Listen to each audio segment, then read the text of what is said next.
오늘 함께 보실 하나님 말씀 호세아 9장 1절에서 9절에 있는 말씀까지입니다.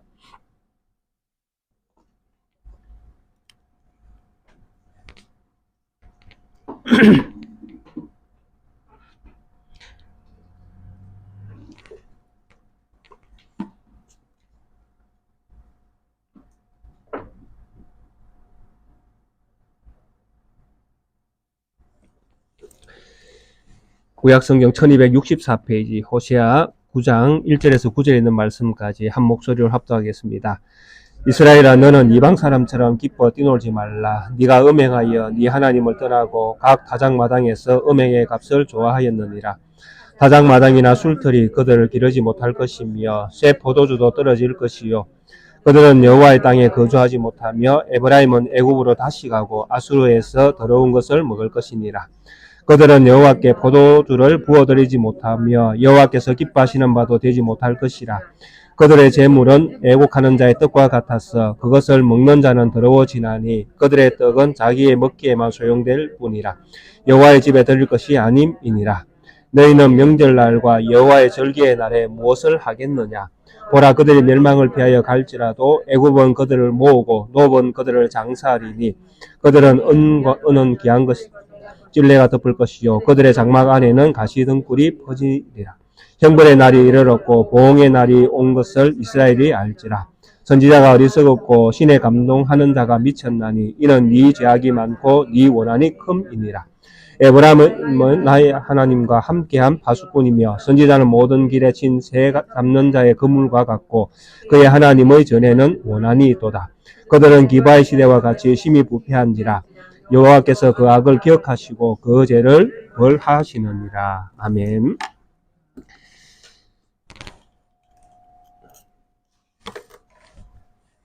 호세아라는 좀 특별한 선지자를 하나님께서 세우셔서 여로보암 2세의 시대에 그 세대가 어떠한지를 하나님은 고발케 하십니다.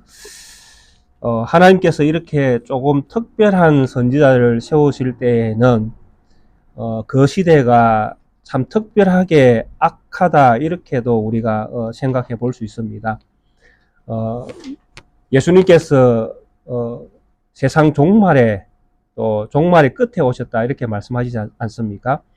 그때 예수님께서 오신 그때가 예수님께서 오시지 아니하면 안 될 정도로 세상으로 보면 세상은 부패했다라고 그렇게 우리가 볼 수 있습니다.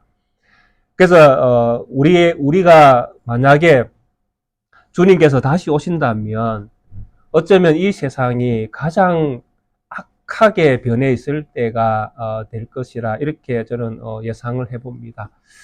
성경을 보면 그런 경우들이 너무 일관적으로 또 그렇게 성경은 이어지고 있습니다.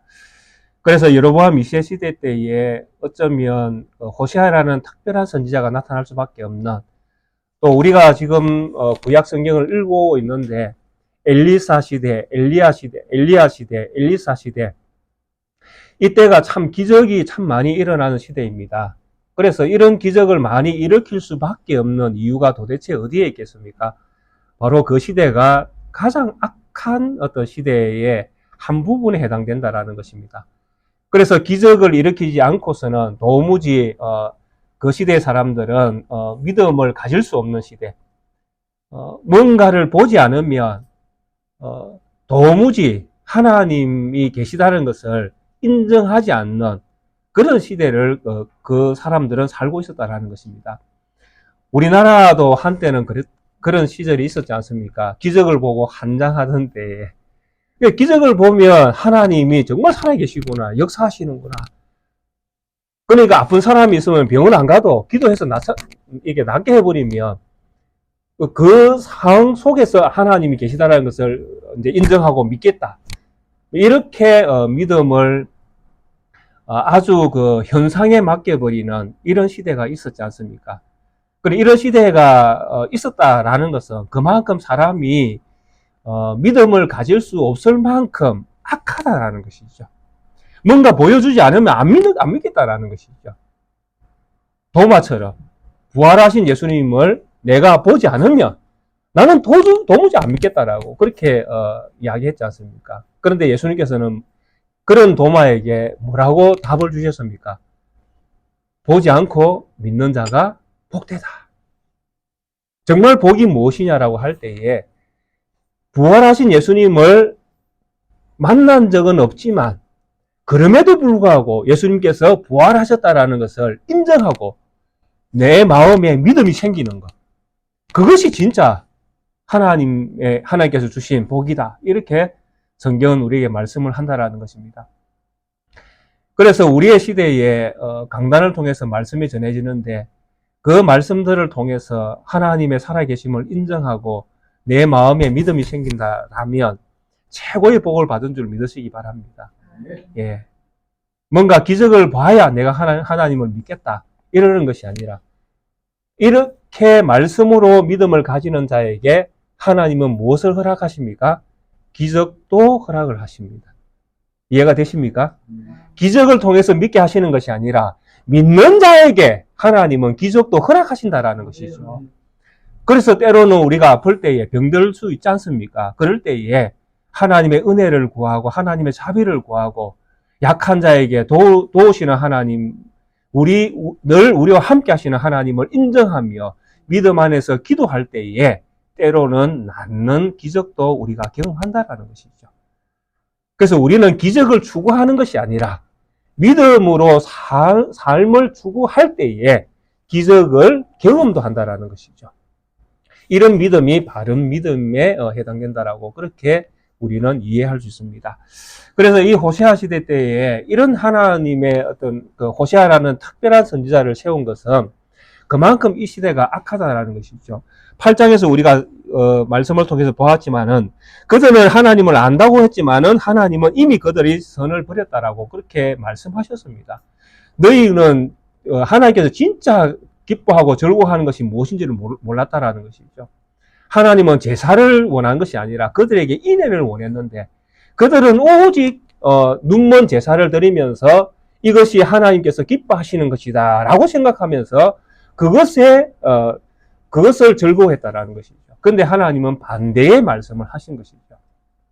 내가 너희가 드리는 그 제물을 즐거워한 것이 아니라 내가 너희의 마음이 어디에 있는가를 나는 정말 즐거워한다라고.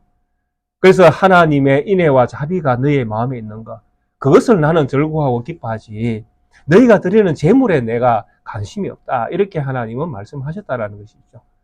그래서 반대의 어떤 삶을 살아가는 이들이 결국 하나님으로부터 얻게 되는 것은 무엇이냐라고 할 때에 결국 약속의 땅을 잃어버리는 그런 결국을 맞이하는 그런 어떤 그 상태까지 이르게 된다라는 것이죠. 그래서 8장 마지막에 우리가 보지는 않았지만은 하나님께서 이런 시대에 이 이스라엘 백성들에게 이렇게 말씀하셨습니다. 그들이 내게 고기를 제물로 드리고 먹을지라도 여호와는 그것을 기뻐하지 아니하고 이제 그들의 죄악을 기억하여 그 죄를 벌하리니 그들은 애굽으로 다시 가리라. 애굽으로 간다는 이야기는 구원받지 못한 상태로 다시 하나님이 되돌려 놓겠다라는 이야기죠. 왜? 애굽에서 그들은 종살이했지 않습니까? 이스라엘 백성이 애굽에서 종살이한 그 모습은 그들이 제2의 종이 되어 있는 모습을 상기시키는 상징적인 어떤 상황입니다. 그래서 죄에서 구원하기 위해서 하나님이 애굽에서 그들을 어떻게 불러내었습니까? 유월절 어린 양을 잡아서 하나님의 희생을 대가로 지불하고 하나님이 그들을 죄에서 구원해냈지 않습니까? 그게 애굽에서 이스라엘이 나올 수밖에 없는 그런 하나님의 은혜를 입는 상황이 바로 하나님의 희생으로 말미암아 이루어졌다라는 것이죠. 그런데 이런 희생으로 말미암아 그들은 새로운 생명, 새로운 땅, 하나님과 함께 사는 젖과 꿀이 흐르는 새로운 가나안 땅을 받았음에도 불구하고 그들은 다시 어디로 돌아가는 이 땅을 잃어버리고 애굽으로 다시 달려가는 이런 어떤 상태가 될 것을 우리 하나님께서 호세아를 통해서 말씀하셨다라는 것입니다. 참 슬픈 이야기죠. 우리 신약에서도 예수님께서 이런 말씀을 하신 적이 있습니다. 개가 자기가 토했던 것을 다시 먹는 이런 상황이 생길 것을 말씀하셨죠. 참 우리 믿는 자에게는 소망이 있고 또 하나님에 대한 분명한 믿음이 있습니다. 그것이 무엇이냐라고 할 때에 하나님께서 우리를 무조건적으로 선택해서 반드시 우리를 구원한다라는 이 소망을 우리는 붙들고 살아갑니다. 그런데 참 이 소망이 소망으로 끝날 수도 있는 사람이 있다라는 것이죠. 그냥 소망이 소망으로.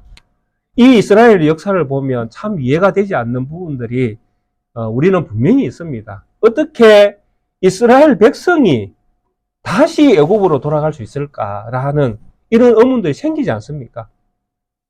지금 하나님께서 호세아를 통해서 말씀하시는 이 말씀을 받는 대상이 이방 사람들이 아니라 이스라엘 백성이다라는 것이죠. 근데 이들이 다시 어디로 간다라는 이야기입니까? 애굽으로 다시 간다라는 이야기입니다. 근데 누가 이 말씀을 호세아를 통해서 하십니까? 우리 하나님이 하시거든요. 그러니까 때로는 저도 사실 그렇습니다. 성경을 보고 늘 연구한다 하지만 이런 부분들이 도무지 이해가 안 됩니다. 이 이성으로 이해가 안 된다는 것이죠. 방금 제가 말씀드렸지 않습니까?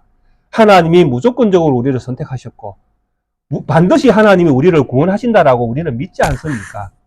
아닙니까? 동의 못 하십니까? 다 믿으시잖아요. 그런데 이스라엘이 다시 어디로 간다라고 이야기합니까?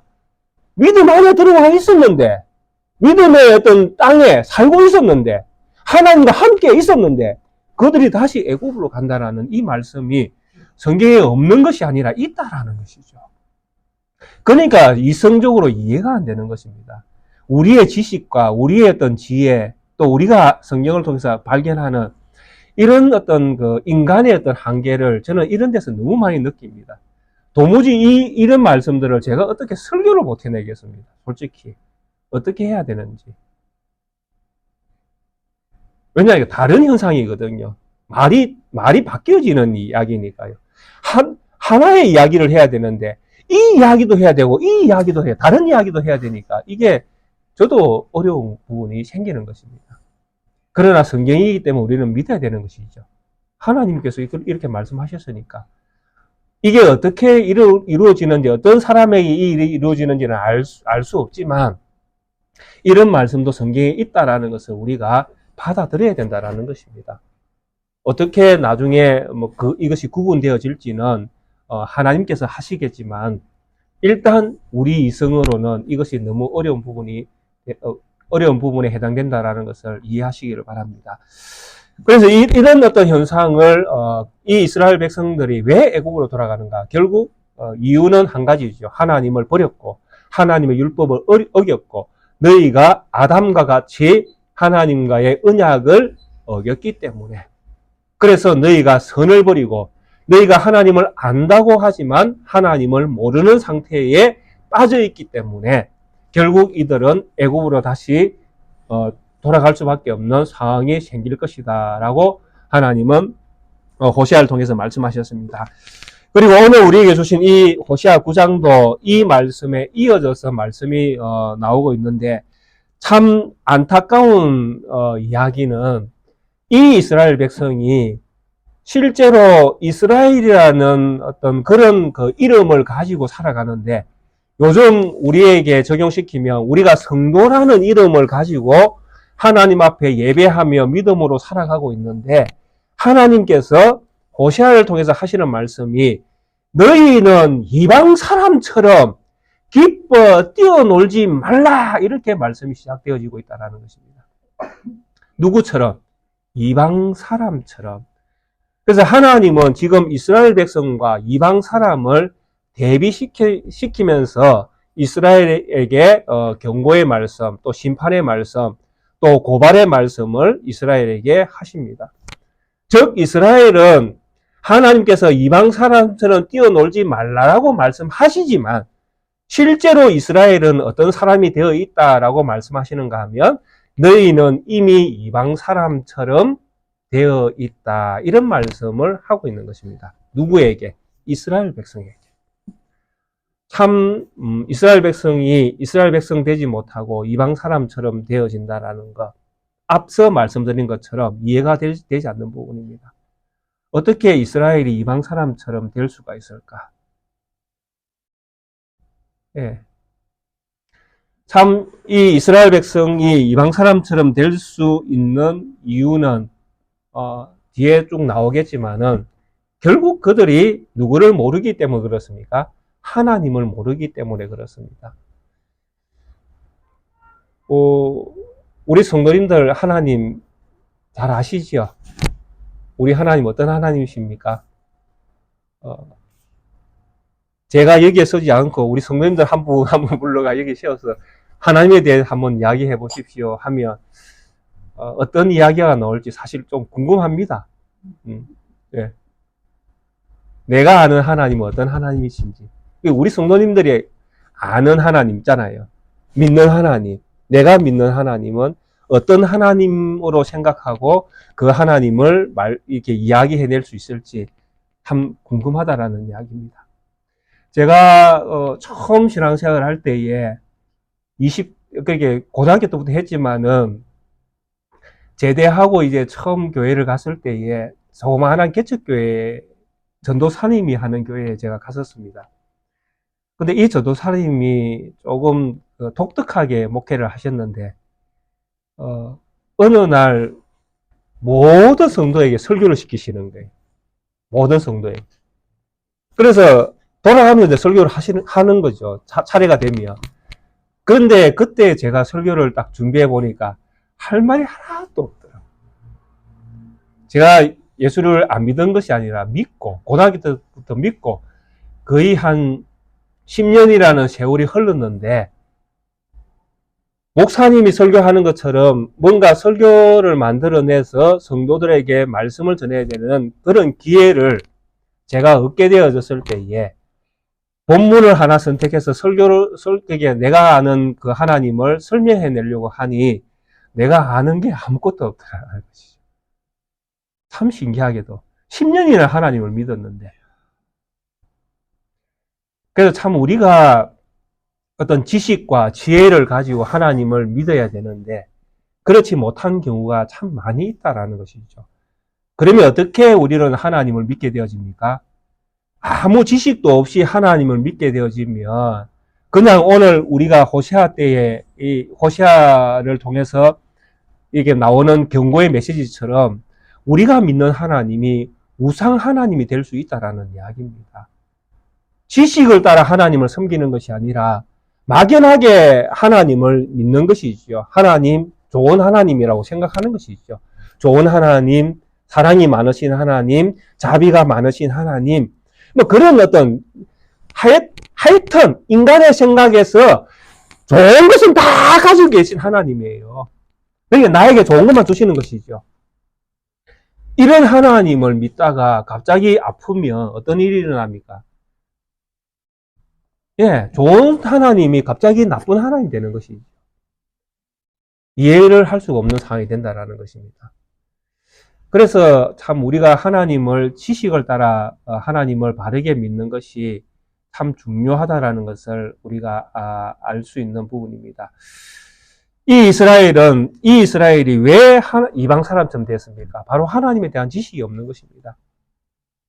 그들은 하나님께서 주신 땅에서 하나님을 믿는다고 하면서 모든 제사, 율법을 가지고 있었지만, 그러나 실제로 이들은 하나님을 몰랐다라는 것이죠.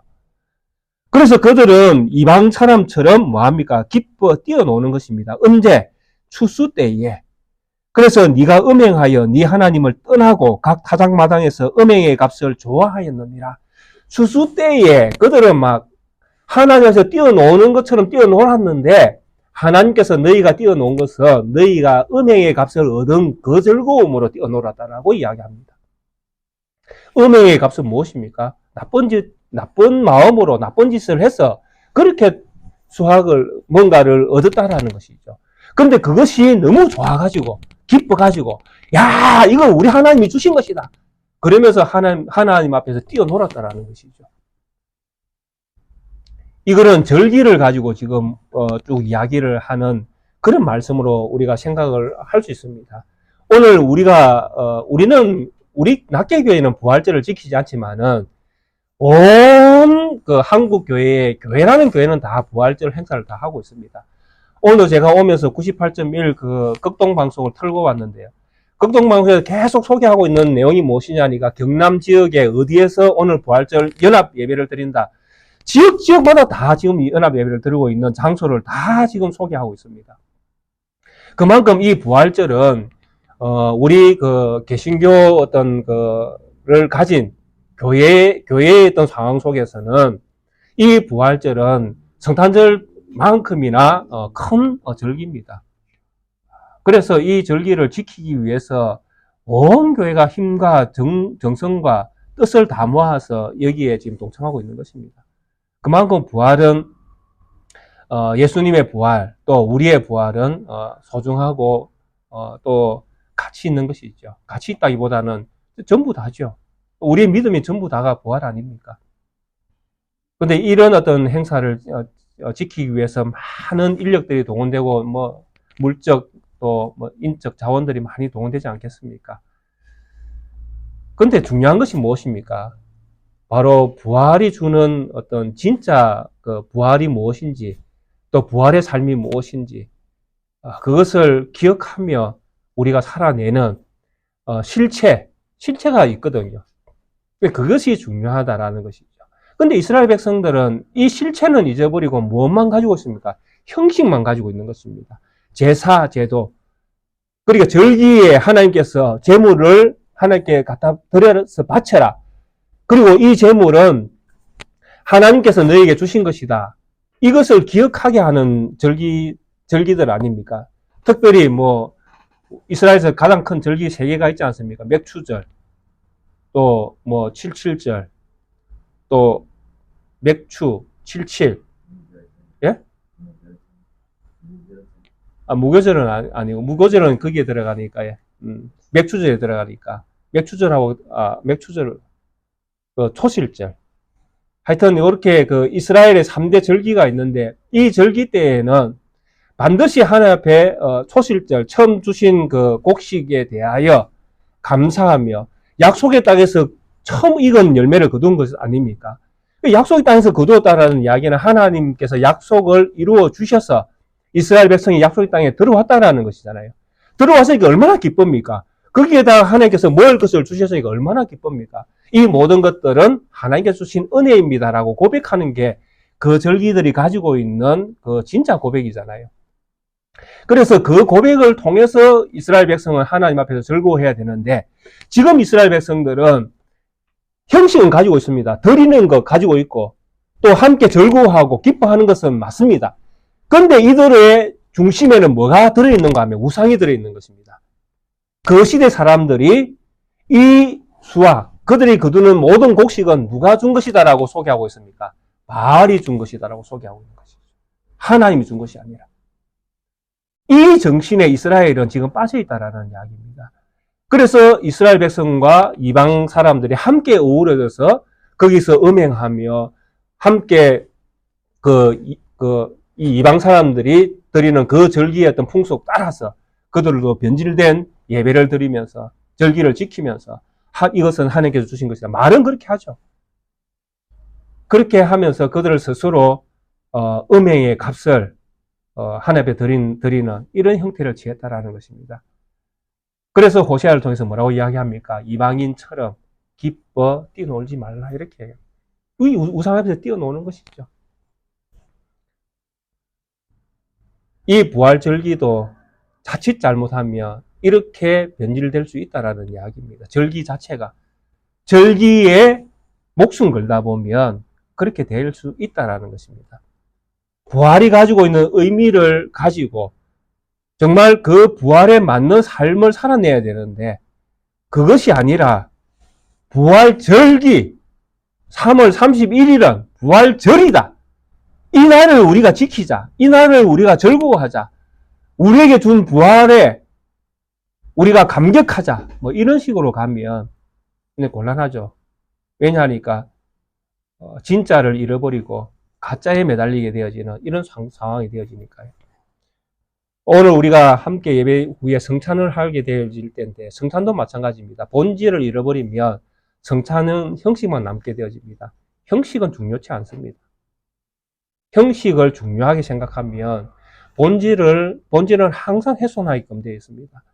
그래서 본질을 바르게 이해하고 성찬에 참여해야 진짜 성찬이 무엇인지를 우리는 드러낼 수 있게 되어지는 것입니다. 자, 이 이스라엘 백성들은 이방 사람처럼 되어 있습니다. 그들은 음행하였고 하나님을 떠나 있었습니다. 근데 하나님을 떠나 있는 이 상태에서 도무지 하나님께서 기뻐하는 것을 이들은 계획을 세울 수가 없습니다. 하나님께서 기뻐하시는 일을 할 수가 없습니다. 하나님을 떠나 있기 때문에, 하나님을 알지 못하기 때문에 하나님이 무엇을 기뻐하는지를 도무지 이들은 알 수 없습니다. 그래서 이들은 아무것도 알 수 없기 때문에 자기가 하고 싶은 대로 합니다. 예를 하나 들어보면 민수기에서 하나님께서 모세를 통해서 이스라엘 백성에게 가나안 땅을 주겠다고 약속하셨습니다. 맞죠? 그럼 가나안 땅을 주시겠다고 약속하셨으면 가나안 땅에 들어가면 됩니까? 안 됩니까? 가나안 땅에 들어가는 것이 잘하는 것입니까? 안 들어가는 것이 잘하는 것입니까? 가나안 땅에 들어가는 것이 잘하는 것입니다. 그것을 하나님은 기뻐하십니다. 왜? 하나님이 약속하셨으니까.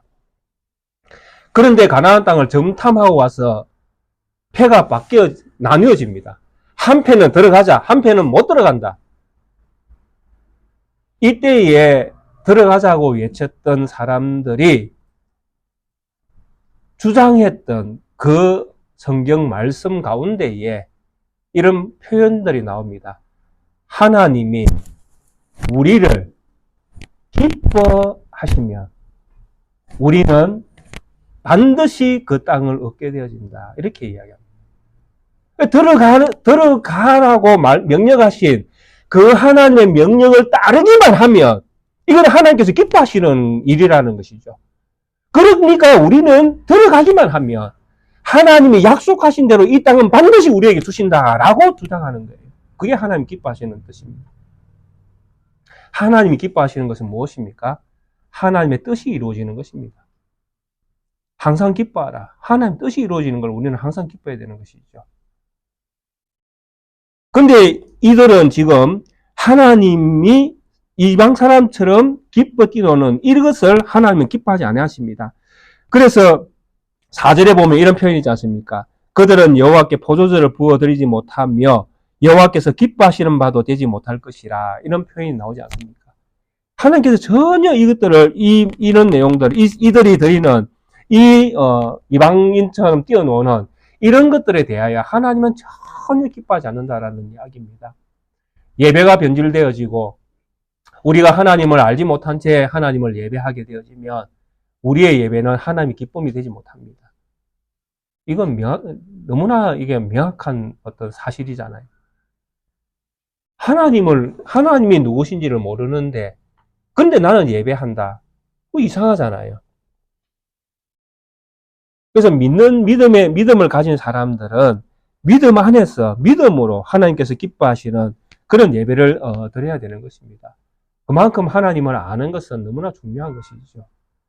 본질을 따라서 예배를 하는 것은 그만큼 중요하다는 이야기입니다. 2절에 타작마당이나 슬픔이 그들을 기르지 못할 것이며 새 포도주도 떨어질 것이라.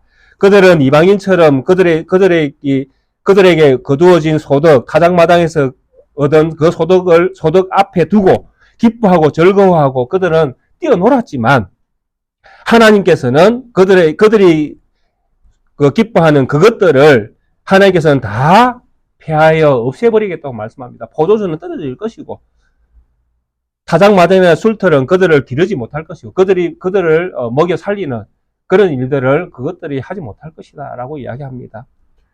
3절은 그들은 여호와의 땅에 거주하지 못하면 더 나아갑니다. 소출만 떨어지는 것이 아니라 그들은 여호와의 땅에 거하지 못하며 에브라임은 애굽으로 다시 가고 아수르에서 더러운 것을 먹을 것이라 이렇게 표현합니다.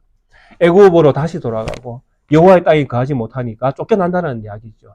그 땅에서 쫓겨나서 애굽으로 돌아가고 애굽은 다시 종살이하는 상태를 상징하는 표현들입니다. 왜냐하니까 이때에 애굽으로 이스라엘이 포로로 잡혀가지는 않거든요. 이스라엘이 어디로 포로로 잡혀갑니까? 아수르로 잡혀가거든요.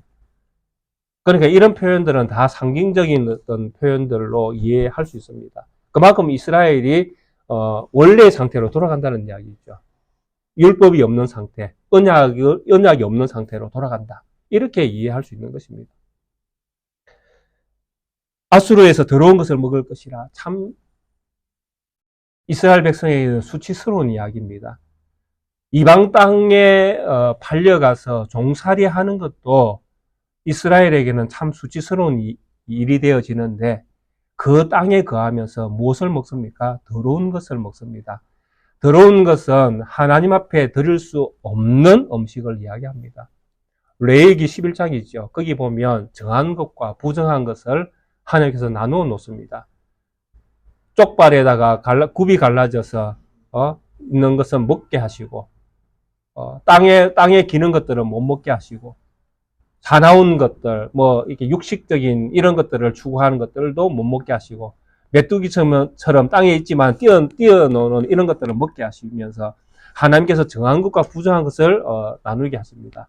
또 이방 땅에서 더러운 것을 먹는다라는 것은 또 이방 신에게 드린 제물을 먹게 되어지는 이런 것도 상징적으로 사용되고 있습니다. 그러니까 이방 신에게 드려진 것이니까 하나님과는 상관없는 제물이잖아요. 거기에 드려진 제물을 이스라엘 백성이 먹는 것. 그들은 부정한 것을 먹는 것이잖아요.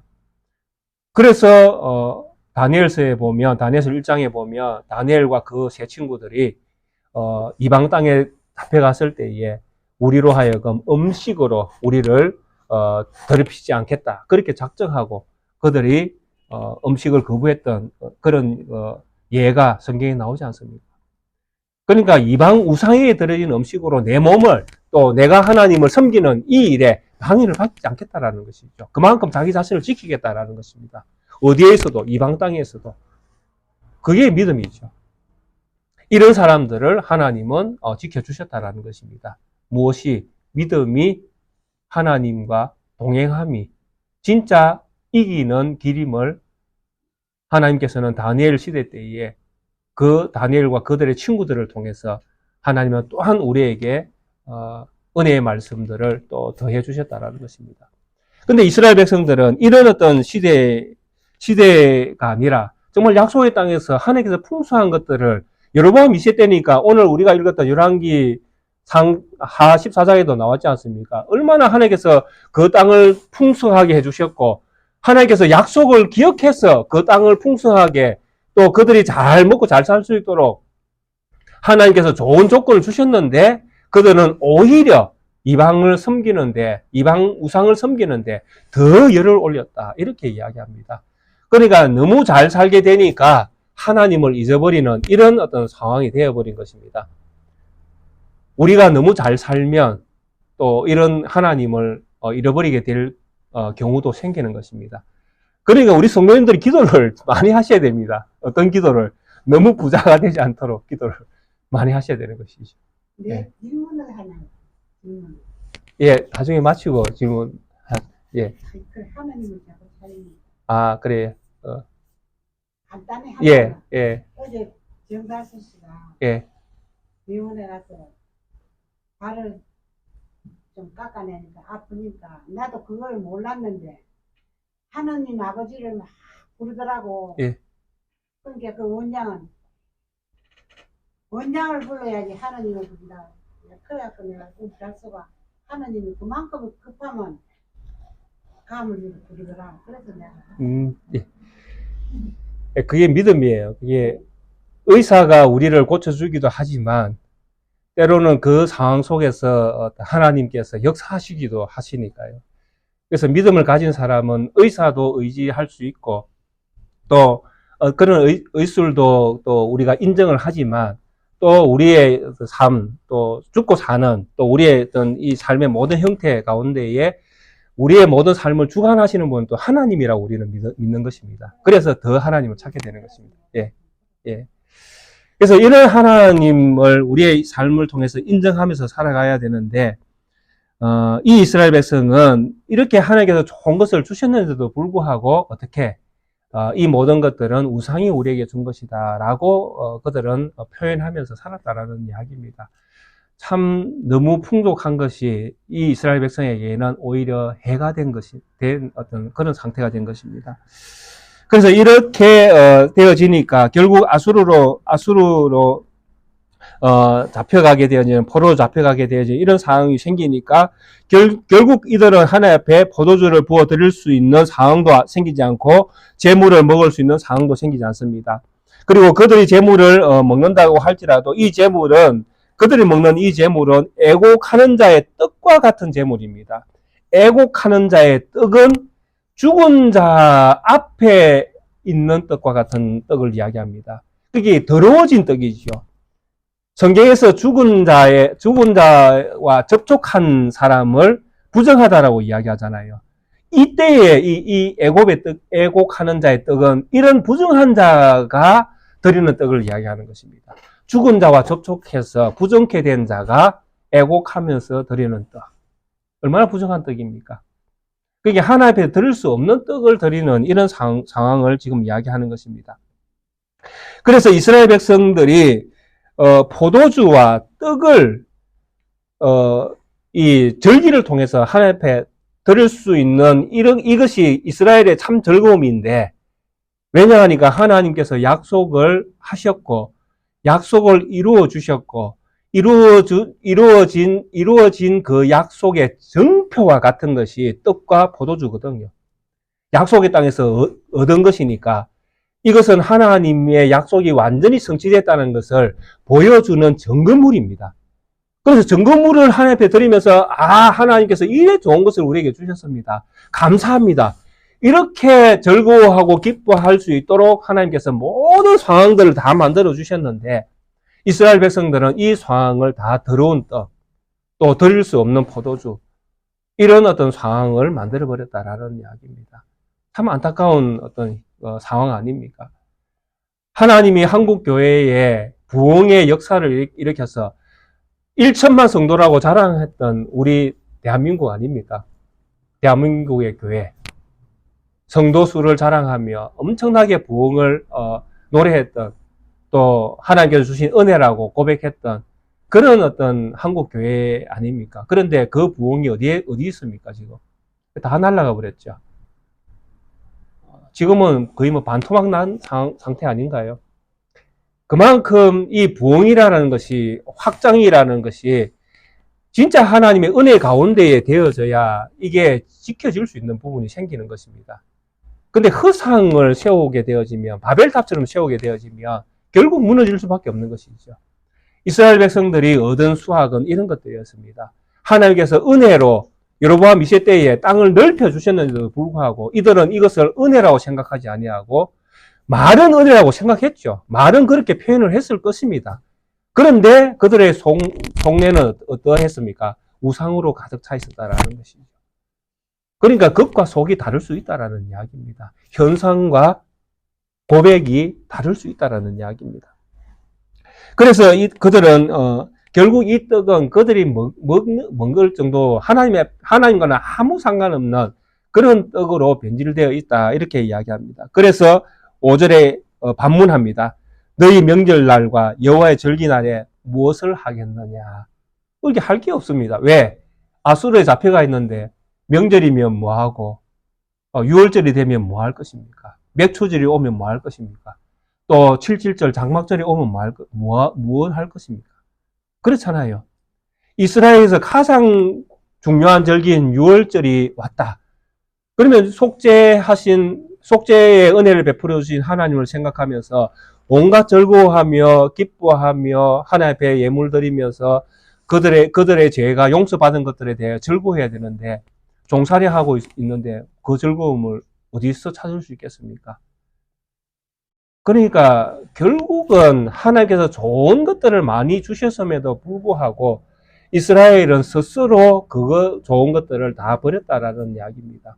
그래서 너희가 명절날과 여호와의 절기의 날에 너희는 무엇을 하겠느냐, 이렇게 선지자를 통해서 애통하는 듯 이런 어떤 혼자 말처럼 그렇게 말씀이 기록되어 있습니다.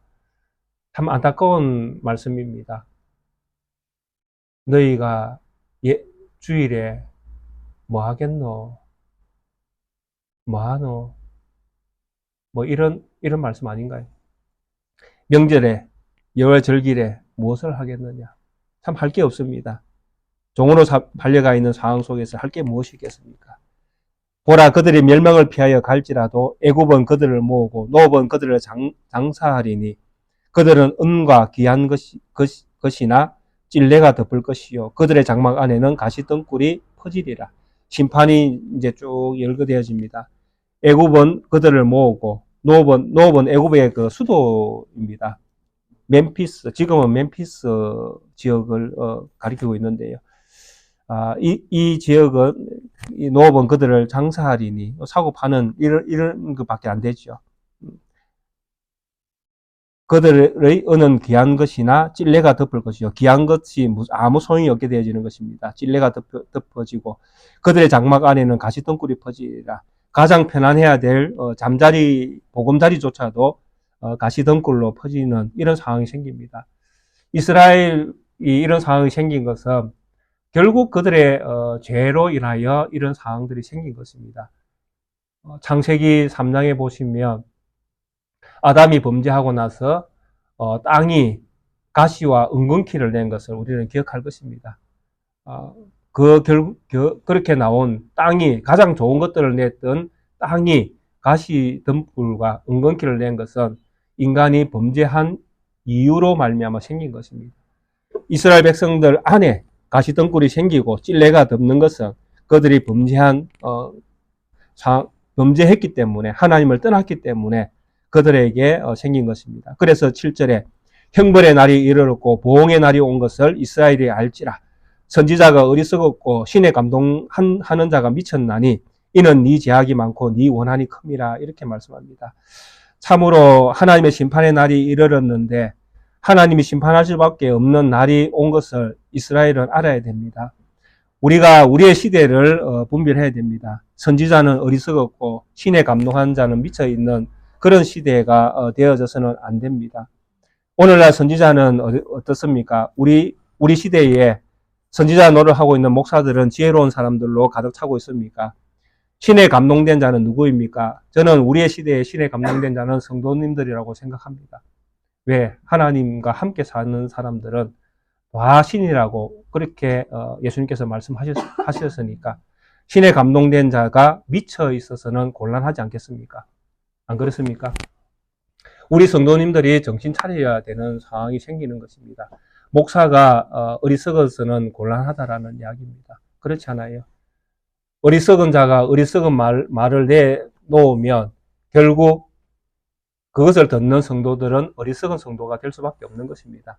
물론 깨어있는 성도는 또 다른 모습을 가지게 되겠지만, 그리고 신에 감동된 우리 모든 성도님들은 미쳐 있어서는 곤란하지 않습니까? 온전한 정신을 가지고 온전한 믿음을 가지고 온전한 하나님을 바라보며 믿음의 삶을 살아내야 되는 것입니다. 그래서 우리의 시대가 우리를 끌고 가지 못하도록 이 시대가, 혼탁한 시대가 우리 믿음의 정신을 끌고 가지 못하도록 우리는 지켜내야 된다는 것입니다. 어디로부터? 이 세대로부터. 망해가는 이 세대로부터 우리는 우리의 믿음을 지키면서 살아가야 된다는 이야기입니다. 세상은 망할지라도 우리는 우리의 믿음으로 살아 있어야 되지 않겠습니까? 그래서 우리의 이 믿음이 다 흐물어가는 이 세상에 빛이 되어야 되지 않겠습니까? 그래서 우리는 빛과 소금이라고 예수님께서 말씀하시는 것입니다. 너희가 세상의 빛이요. 너희가 세상의 소금이다. 우리 정달수 집사님이 그 병중에서 외치는 그 하나님의 그 음성에 어머니가 물음표를 던질 수밖에 없는 그런 사건들을 우리는 만들어내야 된다는 이야기입니다. 도대체 저 장로님이, 저분이 믿는 하나님 도대체 누구이기에 이 아픈 가운데 이 상황 속에서도 하나님을 찾느냐? 왜 하나님을 불러짓느냐? 무슨 하나님이 도움이 되느냐? 라고 그들이 물을 수밖에 없는 상황을 우리는 만들어내야 된다는 이야기입니다. 그리고 그 상황을 만들어내신 분이 하나님이시면 하나님이 기적을 일으켜내시겠죠. 안 그렇습니까? 사람이 만들어낸 상황 같으면 그걸로 상황이 끝나겠지만 하나님이 만들어낸 상황 같으면 하나님이 또 다른 길을 열어내시겠죠. 그것을 우리는 믿는 거 아니겠습니까? 그래서 우리 성도님들이 각자의 자리에서 믿음을 지켜내야 될 이유가 있는 것입니다. 하나님이 어떻게 역사하실지 누가 압니까? 젊었다고 희망이 있고 나이 드셨다고 희망이 없는 것이 아니라 젊어도 나이 드셔도 우리 모든 성도님들은 하나님의 희망이 되시는 겁니다. 그렇잖아요. 거기에서 하나님의 능력이 짧아진 건 아니지 않습니까? 하나님의 능력이 약해진 것은 아니잖아요. 우리 스스로 젊었다, 늙었다 표현할 뿐이지, 우리 하나님은 언제나 우리 하나님이시잖아요. 그 하나님의 능력과 그 하나님의 지혜와 그 하나님의 역사는 지금도 2000년 전에도 4000년 전에도 그 역사는 이루어졌고 이루어지고 있었고 이루어져 가고 있었고 또 계획되어 있었다라는 것입니다. 그것을 우리는 믿고 살아가는 것입니다. 이런 믿음을 잃어버릴 때에 바로 선지자는 어리석은 선지자가 될 수밖에 없고 신에 감동된 자는 미쳐 있을 수밖에 없는 것입니다.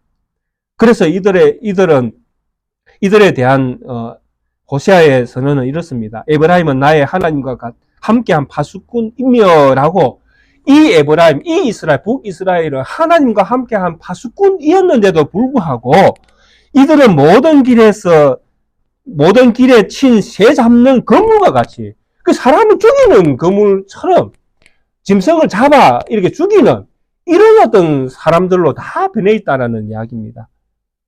그리고 그들의 전에는 원한이 가득 차 있다는, 예수님께서 오셔서 그 성전 안에서 돈 바꾸는 자들을 다 엎으면서 하신 말씀 있잖아요. 내 아버지 집은 기도하는 집인데 강도의 소굴로 만들어 놨다고. 한 여호와의 집에는 자비와 은총이, 하나님의 은혜가 강같이 흘러 넘쳐야 되는데 여호와의 전에는 원한으로 가득 차 있는 거예요. 믿는 자가 미쳐 있으니, 믿는 자가 우상 숭배에 빠져 있으니, 하나님의 말씀을 맡은 선지자가 어리석은 상태에 빠져 있으니 이런 상황이 생겨버린 것입니다. 누구를 탓할 수가 없는 것입니다. 바로 우리 자신이 그리 만들었다는 이야기죠. 그들은 기브아의 시대와 같이 심히 부패한지라 여호와께서 그 악을 기억하시고 그 죄를 벌하시리라. 기브아의 시대, 성경의 사사기 19장에 나오는 말씀인데 참 입에 담을 수 없는 참한 상황이 사사기 19장에 나옵니다. 집에 가셔서 꼭 읽어보십시오. 얼마나 이스라엘이 범죄했는가, 얼마나 이스라엘이 악한 상태에 빠져 있는가. 그러면서 우리의 시대를 한번 보십시오. 우리의 시대에 뭐가 남아있는지, 사람과 사람과의 관계 속에서 우리 시대의 사람들은 어떻게 사람을 대하고 있는지, 어떻게 사람을 바라보고 있는지, 우리는 이 시대에 어떻게 살아가고 있는지 한번 스스로에게 반문 한번 해보십시오. 호세아 9장 1절에서 9절에 있는 이 말씀은 참 이스라엘이 너무나 많은 것들을 잃어버리고 있는 것을 우리에게 보여줍니다. 하나님을 잃어버려서 우상 숭배에 빠져 있고, 또 그러다 보니까 그들에게 준 절기는 우상을 섬기는 절기가 되어 있고, 그래서 그들은 열심히 절기를 지키지만은 그 지킨 절기가 자기에게 그냥 목숨을 유지하는 정도로는 필요하지만 그 절기에 거둬들인 소출은 자기에게 아무 유익도, 하나님에게도 아무 유익도 없는 절기로 변해 있다라고 이야기합니다. 그리고 이 시대에 이스라엘 백성들 안에 있는 선지자는 어리석은 자들로 넘쳐나고, 하나님의 신에 감동된 자들은 미쳐 있는 시대다. 그래서 이들은 정말 이런 시대에 어리석음에 빠져서 무엇이 진짜인지를 알지 못하니 결국 하나님께서 이들을 약속의 땅에서 내치겠다라고 호세아 9장 1절에서 9절에서 말씀을 하고 있습니다. 이 말씀을 잘 새기면서 우리는 무엇을 믿어야 하고, 또 우리가 믿는 그것이 무엇인지, 우리는 지식을 따라 하나님을 잘 섬기고 있는지, 또 우리는 너무 형식적으로 빠져 있지는 않는지, 우리 교회는 너무 지식적인지, 너무 형식에만 빠져 있는지, 서로 우리가 이런 말씀 안에서 우리 교회의 현실도 한번 되새겨보시고, 우리가 우리에게 주어진 이 시대에 믿는 자로서 어떻게 살아가야 하나님께서 기뻐하시는 삶을 살아낼 수 있는지 고민해보는 그런 주의 말씀이 되어지기를 주의 이름으로 축원드리겠습니다.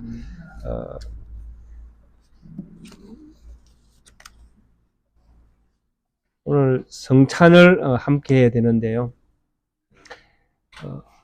일단 성찬을 하도록 그렇게 하겠습니다. 찬송가 228장입니다. 우리 장로님 두 분은 성찬 좀 준비해 주십시오.